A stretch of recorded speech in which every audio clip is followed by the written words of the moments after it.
Hello everyone. In today's lecture, we'll talk about the sharing economy. 2016 was the year of a sharing economy in China. Data showed that in terms of travel efficiency, the efficiency of sharing bicycle plus subway mode was 17.9% higher than that of private car mode. In the past few years, more and more Chinese lifestyles have been changed by the sharing economy. Sharing economy is a financial ecosystem revolving around short-term renting or exchange of resources, services, or time. Its essence is described as access but not ownership. Quoting the CEO of Airbnb, Brian Chesky, an important criterion of the sharing economy is that it enables individuals to monetize assets that are not being fully utilized. Therefore, it enables different forms of value exchange and is a hybrid economy.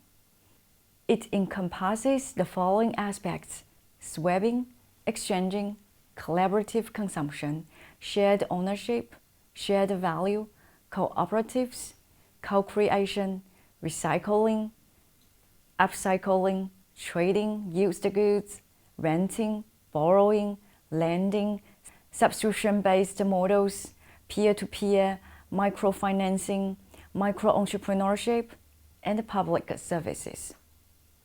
The success of the sharing economy is based on the fact that people can exchange goods and services simpler, faster, and easier, and also get paid, all through the internet.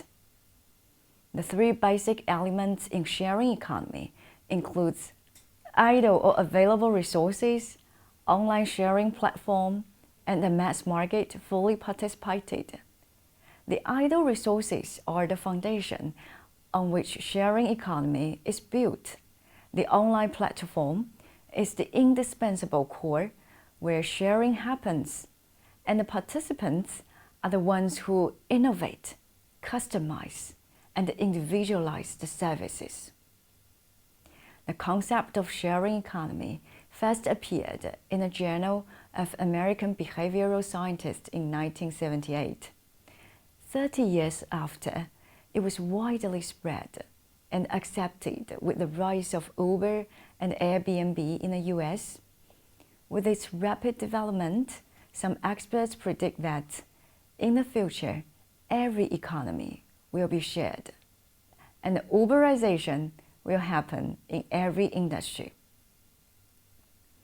The sharing economy has become an umbrella term, encompassing not only file sharing and open sources software, but also crowdfunding, peer-to-peer lending, Bitcoin, and other forms of blockchain.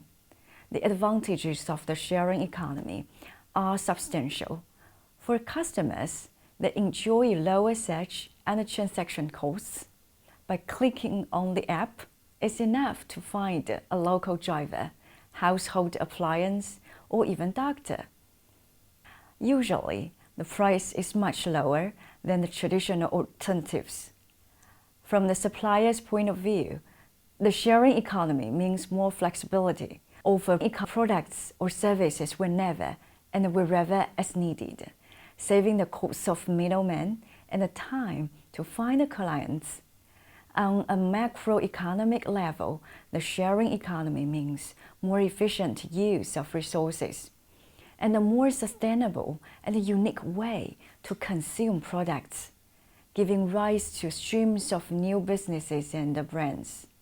In China, people see the sharing economy as a logical and a positive development because it turns excess supply into revenue, and it fits into China's larger initiative to transform itself from an economy driven by manufacturing to one driven by services.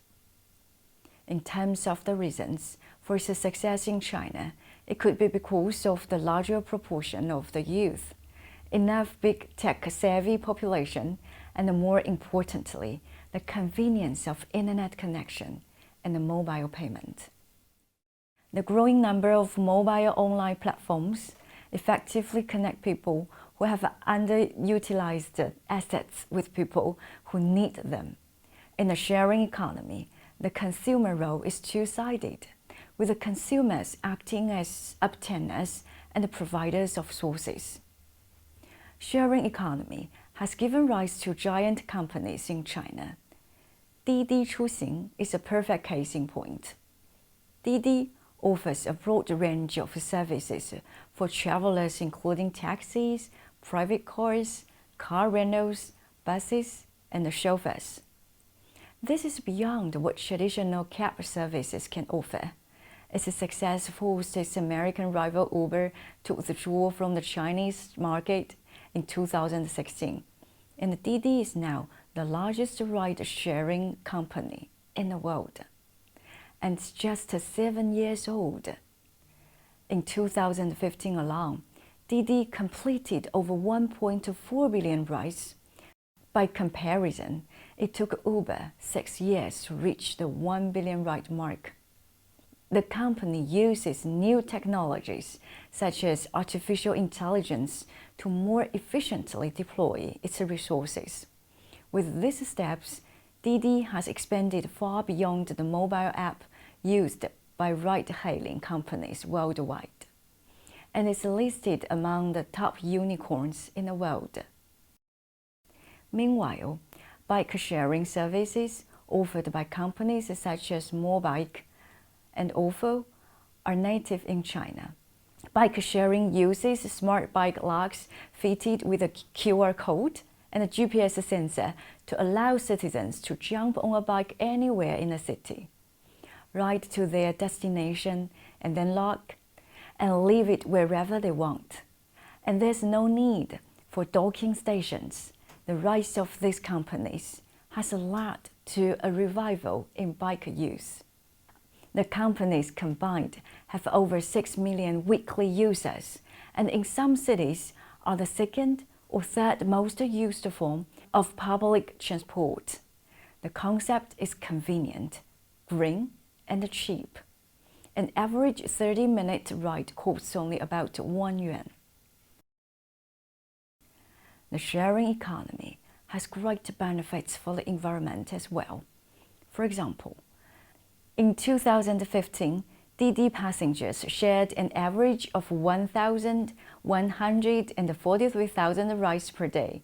Over the entire year, this created a net saving of 510 million liters of fuel and 13.55 million tons of carbon dioxide.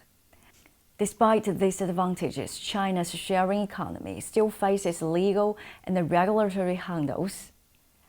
Personal information leakage, waste of resources, and unfair competition have been popping up along with the economy's high-speed growth. Presently, regulations on sharing economy are largely industry-specific and implemented primarily by local governments and departments. Recently, government has released a notice on guiding and regulating the sound development of a shared economy. The notice puts forward very specific requirements for the main responsibility of platforms, including supervising and promoting enterprises to improve the safety guarantee mechanism and so on.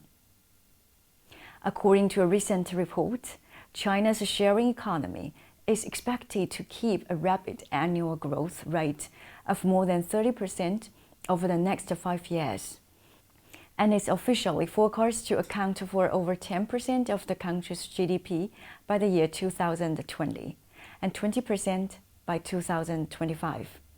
New opportunities might emerge in the fields of agriculture, education, medical treatment, and elderly care. With the continuous innovation and improvement of supervision, a brighter future for the sharing economy and the creation of a good atmosphere for its healthy development are around the corner. That's all for today's lecture. Goodbye.